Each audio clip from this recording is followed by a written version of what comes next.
So now I'd like to demonstrate what a typical Orton-Gillingham lesson looks like.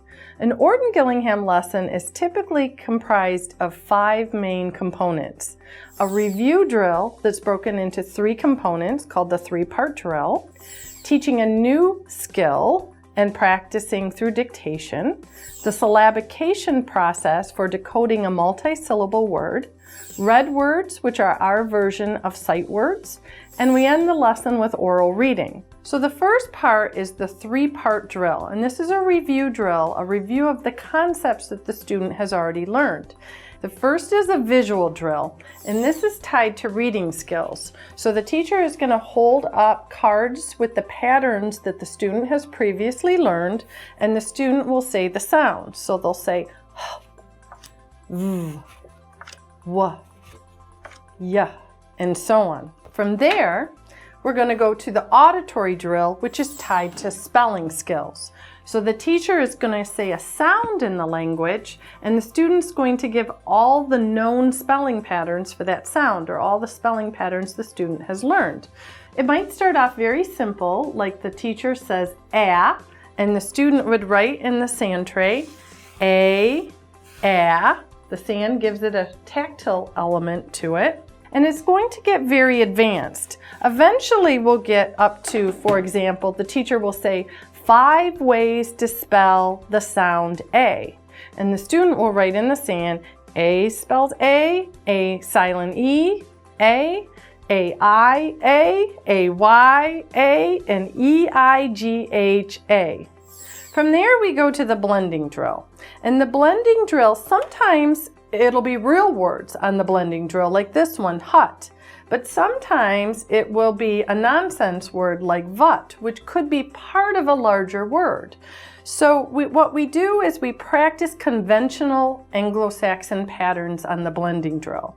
And teachers need to be very skilled in knowing the patterns of the language to do this portion. So for example, if you have not taught the student the soft C rule, that when a C is followed by an E, an I, or a Y, it's going to make the S sound. If I have not taught that pattern yet, then I'm not going to want it on my blending board. And I'm certainly not going to want the student to read it with the hard C sound. They should not read this as ket, but as set, based on, again, conventional patterns. Next, we do an intensive activity. And again, this is a review, practicing a skill that the student may be struggling with. A very common type of intensive would be to do a short vowel intensive. Not just our younger students, but our older students often confuse the sounds of the short vowels. You will most likely see that show up more in their spelling. So for example, if students are confusing the sounds for a and I, we might do a very quick, maybe 2 to 5 minute activity where we're comparing and contrasting these sounds. So we might say the individual sound, I, and the student would hold up the I, or we might use it in a word like hit. Again, they would hold up the I. For older students, nonsense words are very helpful with this activity. Many of our older students have memorized how to spell simple words like hit, but if you give them a nonsense word like pim, then they really have to think about which sound to use. From there, we go on to teaching a new skill. And it might be something simple like the letter sound relationship. This is the letter T, and it says T, like turtle. We do an activity centered around the key word to help the student remember the sound. Or it might be a more advanced skill. So for example, one of my favorite lessons is teaching open and closed syllables. So students will learn that a word that follows this pattern, consonant, vowel, consonant, typically has a short vowel sound and would be pronounced shed. But if the syllable ends with the single vowel, if we can open the door and take that consonant away, it allows the vowel to shout out its own name, so shed becomes she.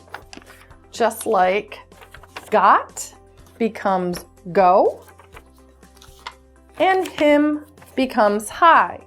So for the multisensory activity, students would make these open and closed doors, and then we would practice dictating words that follow these patterns. When students do dictation, they learn a pounding and finger tapping technique. They pound per syllable, so if the word, let's say, is magnet, they're going to pound magnet. And then they're going to finger tap the sounds within that syllable. So they would say mag, ag, net, et.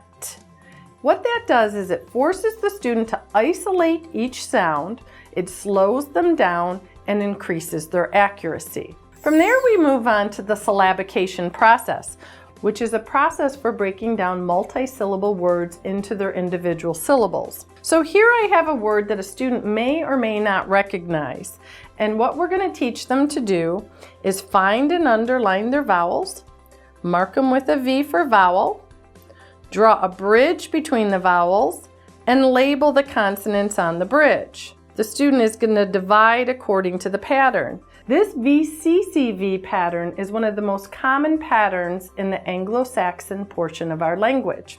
Students will learn anywhere between 6 and 8 syllable types. We teach 8, where they can break down the word and the syllable type will tell them how to pronounce that syllable. So the student, these are both closed syllables, like we learned with open and closed, and they would be pronounced with short vowels. Mag, net, magnet. We often tell students they need to break words down into syllables, into some smaller chunks to be able to read them, but we don't often teach them a strategy for doing that. For example, I had a student reading the book Hop on Pop, and most of the book was pretty easy for him. He was in 2nd or 3rd grade at the time, and he was kind of flying through it until he got to the page that said, "My father can read big words too, like Constantinople and Timbuktu." And he took a look at the word Constantinople and he said, "Oh, forget it, that's too big of a word." And I knew that he knew all of the syllable types and division patterns in that word. So I said to him, "I want you to syllabicate that word." So he went ahead and found all his vowels, drew all his markings, and when he got to the end, he read each syllable, con, stan, tin, o, pull. "Constantinople, go get my mom," is what he said. Now, I often laugh at that reaction and I think about why he had it, because if I had said to him, like most teachers, "Oh, that's a big long word, that word is Constantinople," he probably wouldn't have had that reaction. He had it because he was able to decode the word all by himself. He had a strategy to do it. After the syllabication process, we move on to the red word process, which is our version of teaching sight words. 80 to 85% of the Anglo-Saxon part of our language is phonetic. About 15 to 20% is not and simply has to be memorized. And those are our red words. Think of a stop sign, stop. These words are not phonetic. They don't follow one of the Anglo-Saxon patterns. We just have to memorize these words. So students for red words go through a process where they're actually spelling the word about 18 times, but they're writing it on a bumpy grid where they can feel the bumps with a crayon. They're arm tapping the word 3 times. They're writing it in the sky. They're writing it on the table. And again, when they've finished, they have spelled the word approximately 15 to 18 times. Through the repetition, they've learned to master their sight words. Finally, the lesson ends with oral reading. The oral reading is the culmination of all the parts of the lessons combined. And students are given what we call a controlled reader, and they do look fairly simple to read. But it's because they only contain the patterns, the new pattern that was taught, and the patterns that the student previously learned. So the student has all the skills needed to read this passage. The purpose of the activity is to work on fluency, which is both accuracy and the rate in which you read. If you're not reading words accurately, it can change the meaning of the passage. For example, we have a passage that many of our 2nd graders read that says, "The mouse ran into a hole by the tree." But many students over the years have read it, "The moose ran into a hole by the tree," which affects comprehension. A traditional Orton-Gillingham lesson typically takes about 50 minutes, but the components can be spread throughout the week. So a classroom teacher might use it a half hour a day to teach phonics and foundational skills, covering about 2 lessons a week. whereas a special ed or resource teacher may only see their students for 20 to 30 minutes a day a few times a week, and they might only get through one lesson a week covering all the components.